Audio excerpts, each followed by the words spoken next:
Hi, I'm Shelley Maurer, And I'm Cher Emmerich. Welcome to Life Lessons from Pickleball.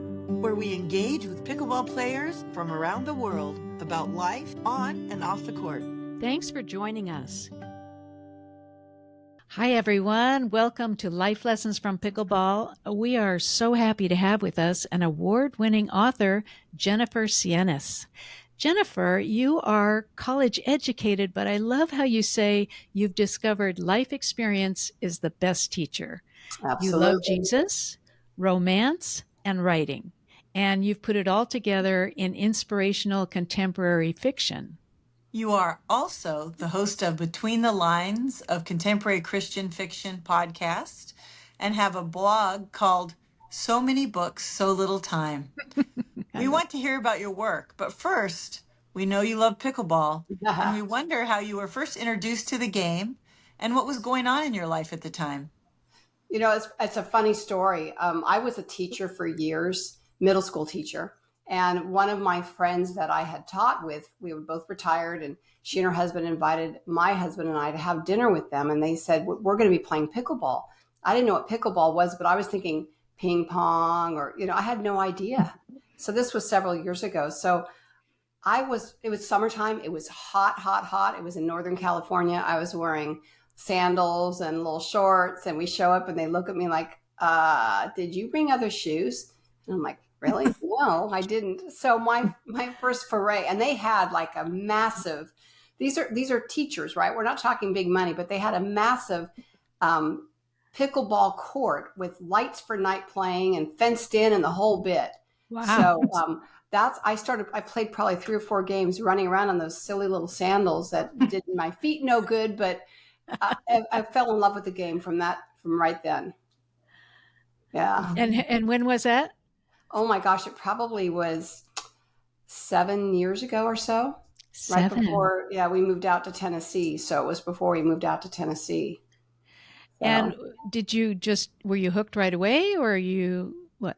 I'm very competitive. So, and the hard thing is they had both played forever. My husband played tennis for years. So I was a lame duck there. I was not athletic. I don't think I've been athletically inclined most of my growing up. I'm better now than I was when I was a kid, but it took some work on my end, but I picked it up pretty fast, and I really did enjoy it. Well, the way we found out about you, Jennifer, is the great article you wrote, Life is Like a Game of Pickleball. Do you want to tell us about that? Sure. As an author, I spend a lot of time writing blog posts, and I want to use real life instances in order to, for people to really understand the things of our lives. I'm a Christian, so a lot of these things play into that Christian aspect. So the funny little rules that came up in pickleball, like the dinking and the kitchen and the different areas, were all so new to me. And I started thinking, when you're not allowed to stay in the kitchen, you got to get in, get out. You volley and you get out, and that's it. Well, it's like a kitchen in real life. You get too many people in there, and the next thing you know, it's crowded and it's chaotic. And I thought, well, it's like when we are butting our noses into other people's businesses. We're being giving unsolicited advice, or we're gossiping. We're just doing things that we shouldn't be doing, and we need to stay in our own little area. So I thought about that, and that's what I used that analogy for. And one of the others was when you are dinking, because you can do the dinking when you're just going back and forth nice and slow. I like dinking because I'm not a big athletic person. So when they start slamming that ball, I get all nervous and worry. But the dinking I can do, but we don't grow when we just stay comfortable. So we need to get out of that easy place and learn how to deal with life. And then keep your eye on the ball. Don't anticipate what's happening later. Just stay in your lane, figure out what you're doing right now and at that moment, and stick with that. So you're not worrying about what might happen later on. And so keep your eye on the ball. And in life, what are we doing when we're keeping the eye on the ball? Well, stay in what you're given to do.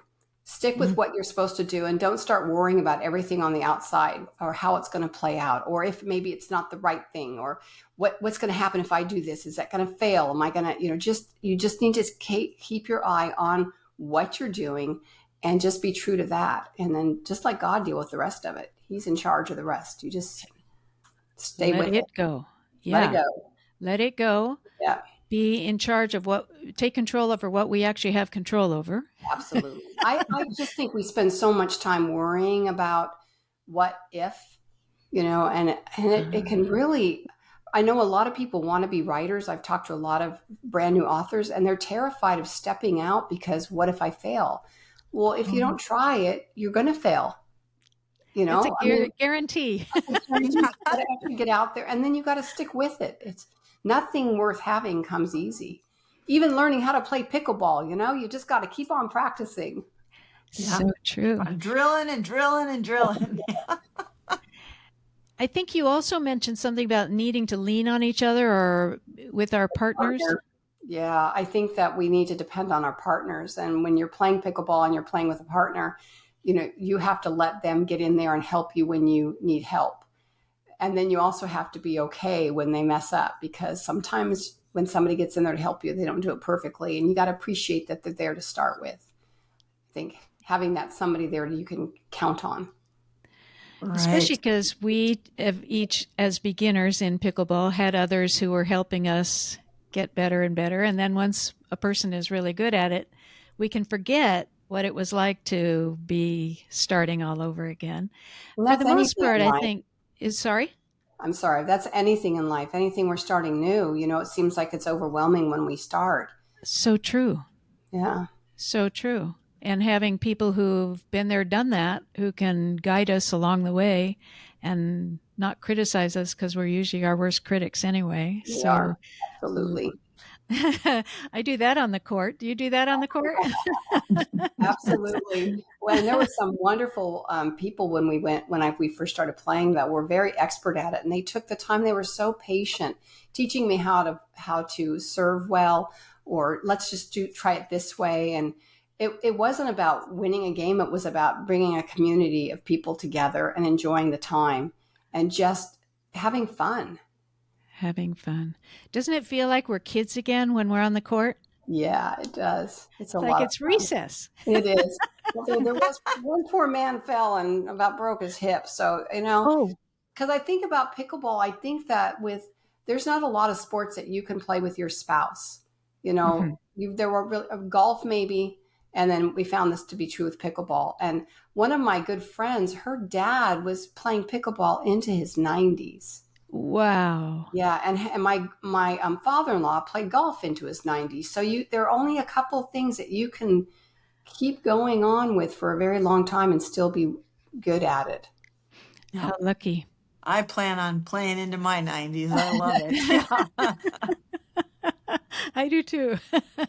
It's fun. How did you get into writing, Jennifer? Oh my gosh. Well, I have wanted to be a writer since I was about 12 years old, and I had the most incredible mom. She just was such an encourager, and she said, "You're gifted, you can do it," and just kept on. Well, then life happens. I got married way too young. I had 2 kids, and I tried to write, but I didn't feel like I had anything worthy to write about. My life hadn't quite taken any kind of turns. It's kind of boring. You can only write what you know. And if you don't know anything, you're not writing much. So I got frustrated with that. And I went ahead and went back to school, got my teaching certificate. And I taught middle school for several years. And then there were just a series of it was a season of hard stuff. My son was in a pretty bad accident, had a couple skull fractures. Then the following year, my daughter was in a car accident. And had traumatic brain injury and was in a coma and took almost a year of recovery to relearn everything again. And then when she was recovered on Christmas Day, my husband said, I want my own life. I'm gone. And he walked out. So, and then at the same time, my mom was diagnosed with leukemia. So all this happened at one time. And I was a mess. I was just a mess. So my husband I'm married to now, it was actually my chiropractor. He hates me telling this because you're not supposed to date your patients, but we knew each other for a few years. And when we got married, he said, if God put it on your heart to write, don't you think that's what yours should be doing? Why don't you, if that's what you want to do, step away from teaching and give it a shot? And so I did. And so worked for a lot of years learning the craft, got an incredible agent, and ended up walking away from that when life just happened. And here I am back at it. I have my 14th book will be published in November. And My. my publisher just is closing down, and I was going to leave anyway because it's hard when you have no control over things. And Yep. so they gave me the rights back to all my books. So I'm receiving all the rights back to these books, and I'm on a new journey of self-publishing, and I'm redoing covers that I don't think were done well the first time. And so it's just, it's been a long journey. It's been a real long journey, but it's exciting and My hard. goodness. There's a lot to unpack there, Jennifer. First, I'm still very moved by all that was going on in your life with all of the hardships. First, your son, His son got hurt. He was in a skateboarding accident. skateboarding, Yeah. and Without a then your helmet. what? Without a helmet. Oh, He was without a helmet? showing off to some girls down at the church at the bottom of the hill, you know. I Yeah, know. you don't want to wear a helmet when you're trying to show off. It's hard. No, it's not cool. And then your daughter was in a car accident and had serious brain Yeah. injury.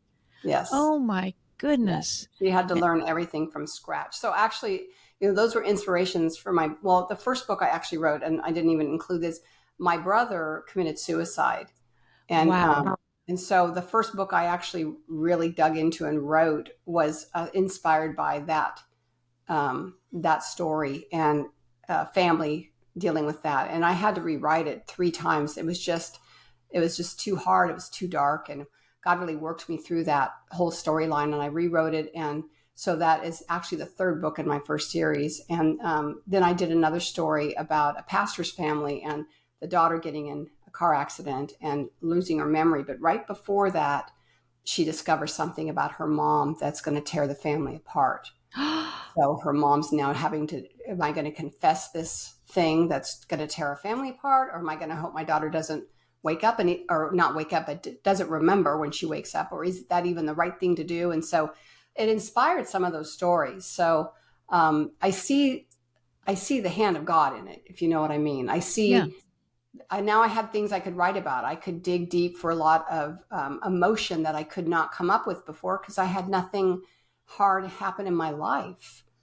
And So then you had a whole lot of hard happen in your life. yeah, it And was a your husband season. leaving Christmas Eve, Christmas Day? Christmas Day is when he finally said, I want my own life. I'm done. And he that was it for him. He walked out. And we've been Wow. married almost 23 years. So Wow. yeah. So yeah, I ended up with a better part of the deal. I'll tell you. I was just telling my husband yesterday, if it weren't for him and his support and his encouragement and his endless amount of building me up, I wouldn't be doing the writing. I would still be teaching, which is fine. I love teaching, but I wouldn't be exploring something different without And that this is your support. calling. This It's is my calling. definitely your calling, Jennifer. I really And believe God called me to this. It's a ministry more than anything else. yeah, yeah. And you said you tried writing, but you didn't have much to write about because it was early in life and all that. And wow, have you acquired a whole lot of depth in the experiences you've had. Yeah. I imagine it was cathartic to use your own life stories and the journey that you were on to incorporate into writing these stories. Was that the case? Absolutely, especially the first book with my brother, because he and I were so close growing up. He was exactly a year older than me. We were both born in January, and everybody Huh. thought we were twins because we were inseparable growing up. And I Oh, adored him. He was funny, and he had so much passion for life, and he was incredible. And he is the one who gave me my first Bible. He became a born again Christian. So when he killed himself, and he had misdiagnosed bipolar disorder, so it wasn't, oh, and he was on the wrong meds, and there was a whole oh, slew of things. But when he committed suicide, I was so angry with him, sure. And a year after his death, I opened up my Bible that he'd given me. I was reading it one morning, and in the back it talked about, because he had given me that Bible when I was going through my divorce, and he was trying to encourage me. And he said, in the Bible, he said, you can do all things through Christ who strengthens you. Never give up. And I just bawled, and I'm like, you gave up, you gave up, and it just broke me. So I wrote that first book, and I ended up with that book getting a really well-known agent. And then, so I wrote it over like 3 times before it was, I wanted it to be filled with hope and some, I don't like heavy, heavy stuff. I love humor. And I think that humor helps us to deal with a lot of tension, and books that are all heavy, I can't do it. There's got to be some fun in there as well and some hope. You bet. So I writing that book over that many times really gave me that sense of hope, and gave me the product that I thought was more representative of my brother, in the end. In my former life, I was a Presbyterian minister, Oh, and really?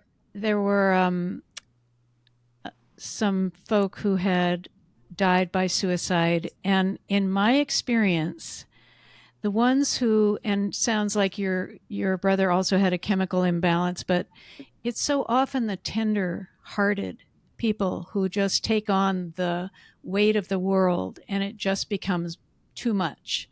And never judgment. I mean, we all do the best we can, but I appreciate all the emotion and the anger and the fear and the sadness and all that being incorporated for those who are left behind.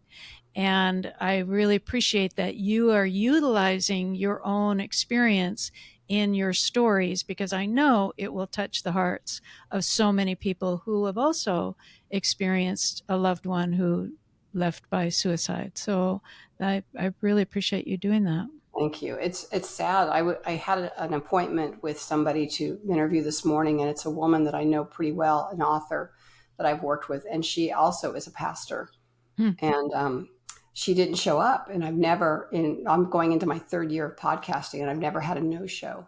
So I emailed her and didn't get anything. And so then I started getting really concerned. And she finally emailed me back and said, I'm sorry. My husband tried to take his life last night, and I'm just a mess. And I thought, it doesn't end. And these are people that have a strong faith in God. Sure. And you hear people say, well, if they really had a strong faith, they wouldn't do that. Well, that's so unfair. That's and not when true. I wrote Providence, the reviews that came back, I was really afraid of some people coming at me about the whole thing, suicide and faith. And they said, thank you, thank you, thank you. We are in the church, and we're told all the time, we'll just suck it up and have more faith, and you won't have these feelings. And people will not talk about it in the church. And it's all taboo, So if it touches one person, if one book I write touches one person the way it's intended, it's well worth the time and energy that I put into it.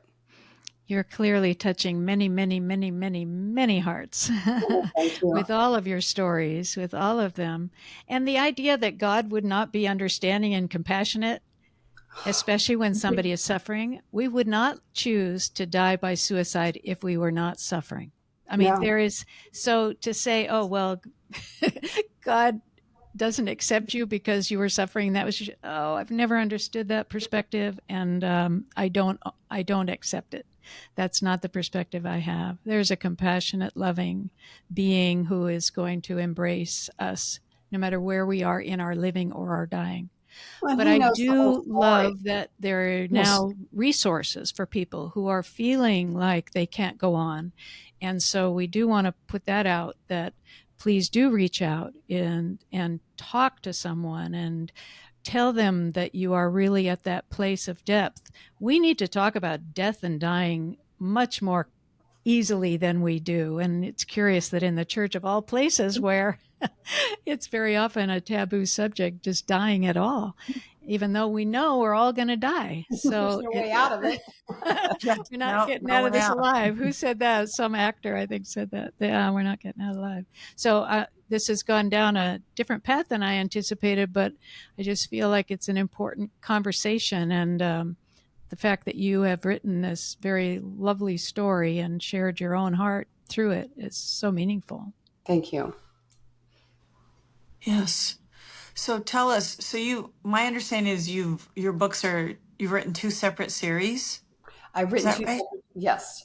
There's the Apple Hill series, which takes place in Placerville, California, where my grandparents had a place right off of Apple Hill Drive as I was growing up. Oh. So I set that one there. And then Bedford County series takes place in Tennessee, Middle Tennessee. So in Bedford County, of all places. And that one is a little more, there's some hard stuff in there, but there's more lighthearted, romantic elements to that series. And I'm starting a brand new series. I'm almost finished with book one. It's the first one I'm publishing on my own. And it is going to be the Norfolk Southern series. And it's got the railroad as a background. So we have railroad workers, and because one of our closest friends his whole life was the railroad, he retired from it, and so I'm texting him every day. Okay, what do I do with this situation, and what happens if that happens? He's sat down with me, and I've interviewed him, and he's given me all this information, and it's way more than I can use. But the more authentic I can make it, the better. So that's my new series. Oh, well, Oh, I feel like we're privileged to have this inside scoop to this new one. When do you think it will be available for the public? I'm planning on getting it published by April. Nice. Yeah. And the first one is called Train Wrecked Hearts. So, Train Wrecked Hearts. Ooh, nice. Cool title. So then the other two series are complete. They are complete. They are. Okay. Yeah, they're complete. They've been the last book in that series, the last novel in that series published last April, and then the Christmas novella, which is the last of that entire series, publishes in November, and then that'll be done. Oh, wow. How do you go about writing? I mean, are you the kind who you set a certain number of hours every day and you sit in front of that computer no matter what, or do you wait for inspiration? You got to have your butt in the chair. Sometimes inspiration doesn't come until I sit down, and I've really learned I can't just sit and start writing. I've got to stop and really pray about it. And when I first started, I thought, well, I'm just going to write by the seat of my pants, and it'll all be great. And I wrote a book years and years ago.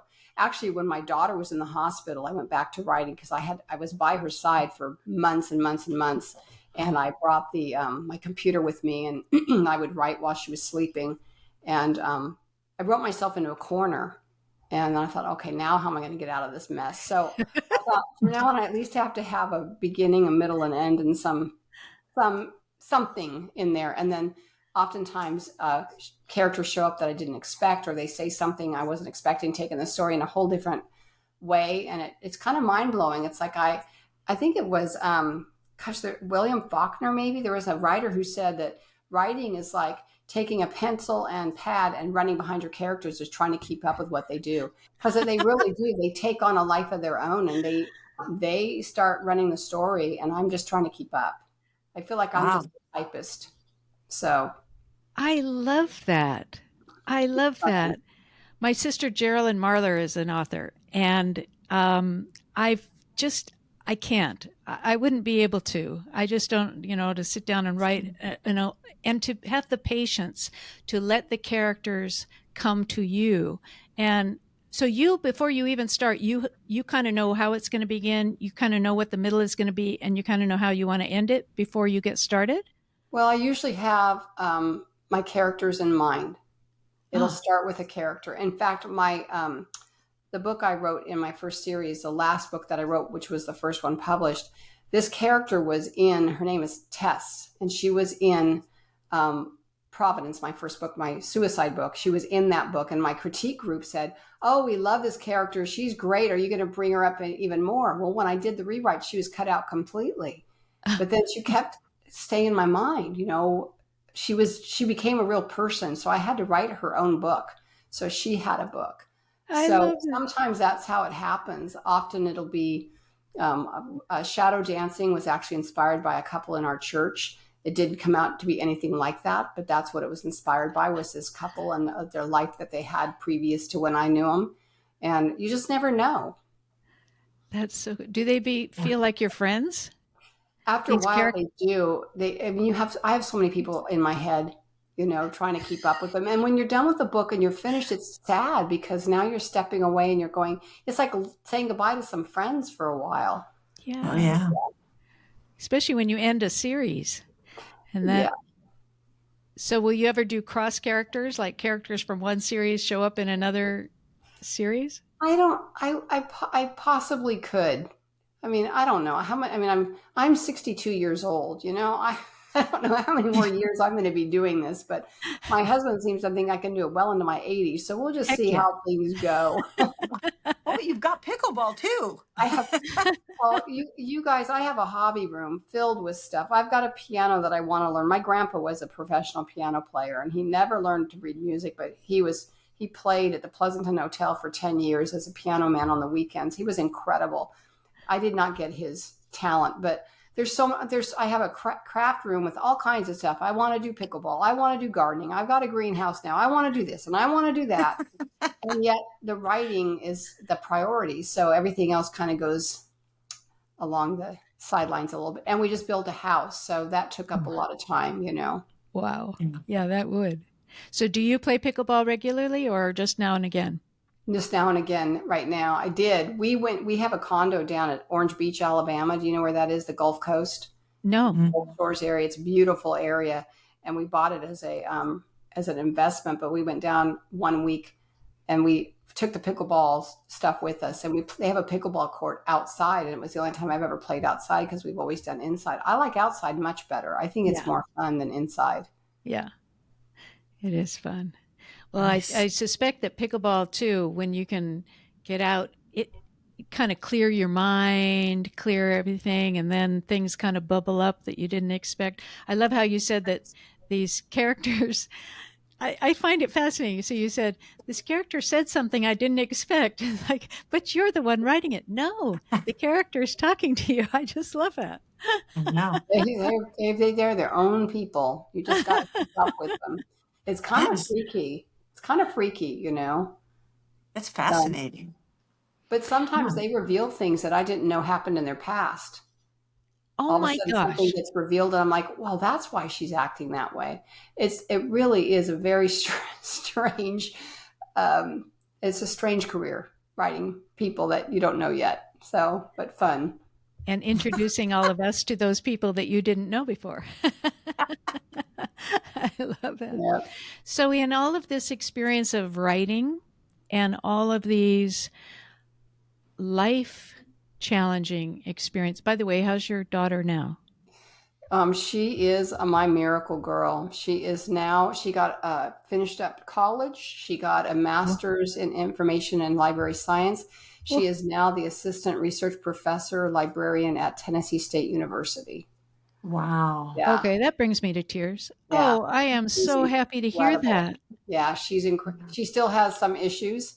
You know, her husband won't even let her cook because she'll mess it up. So he does all the cooking, and she has no sense of smell, which also irritates him because she's got all these chickens and birds. She's a farm girl, you know, and has all this stuff. And he's like, "You need to clean the pens; they stink," and she can't smell it, so it's not a problem for her. Well, she has issues, but it made her a more empathetic person. You know, she's just got this. It blows my mind to see my daughter talk about her work and how smart she is because I don't think of her that way. She's just innocent and fun and has this young heart. And then she starts talking about all this brainiac stuff. And I'm like, where are you getting that stuff from? I didn't know it was even in you. So she's a treasure. Oh, that is a very heartwarming ending to that very difficult journey she was on. But as you say, you know, even in those hardships, that's often where we have life lessons. And so, are there lessons that you have gleaned from the various hardships you've been through? Oh, you know, I don't take things, if something hard happens, I've learned how to roll with it in a way that there's a reason and a purpose in it beyond what I can sometimes understand. And maybe I won't understand it on this side of heaven, but I know that God is absolutely in control. I know that He loves my children far more than I ever could. So when I'm stressing about them, I'm like, okay, He's got them. I can't control it. So I couldn't control any of that stuff. That was part of my problem, always wanting to control and then having it all ripped out from under me and realizing I have no control and trying to hang on to it it's just annoying everybody around you, you know, Right. just let it go and let God. Let go and let God. I like that. Well, good lesson for us to be on when we were talking about the pickleball. Same thing. Mm-hmm. Mhm. Be in Yeah. control of what you have control over. Trust the partner do your best. And if you miss a shot, let it go. Move to the next shot. That's Yeah. right. I love Yeah. that. Wow. Well, thank you so much, Jennifer. I know you are super busy and you have your own podcast and you've got all your books you're writing and you have all these gardening and other hobbies and piano and everything else. And you took time out to talk with us. Well, I Really appreciate appreciate it. it. I'm honored that you guys contacted me. Thank you so much. It's been fun. Thank Looking you. forward to your new book too. Yeah. So how can people find you? Well, I have my website, jennifersienes.com. So I have newsletter you can sign up for. I've got a weekly blog post. I'm on Amazon. And my podcast is also on there, Between the Lines of Contemporary. Actually, I switch it to Between the Lines of Christian Fiction because it's all across the board. I'm not just doing contemporary. Okay. I'm doing fantasy or whatever. So I'm all over the place. If you just get my name spelled right, you'll find me. And so do that. So spell your last name. Sienes, Sienes. JenniferSienes.com. Perfect. Yeah. Well, now you all have what you need. Thank you so much, Jennifer. Thank you. Thank you all for joining us today. Very moving. Still thinking about your daughter. That's very, very cool. Well, thank you all. And we look forward to a new conversation next week. Bye-bye. Bye-bye. Bye. If you love our podcast, we'd be so grateful if you'd take a few seconds to follow or subscribe to Life Lessons from Pickleball. This ensures you'll never miss an episode and helps us continue these wonderful conversations. On Apple Podcasts, Spotify, or wherever you listen, go to the show page and tap the follow button in the top right corner. And on YouTube, click the subscribe button under any of the episodes. Thanks so much. Hope to see you on the court.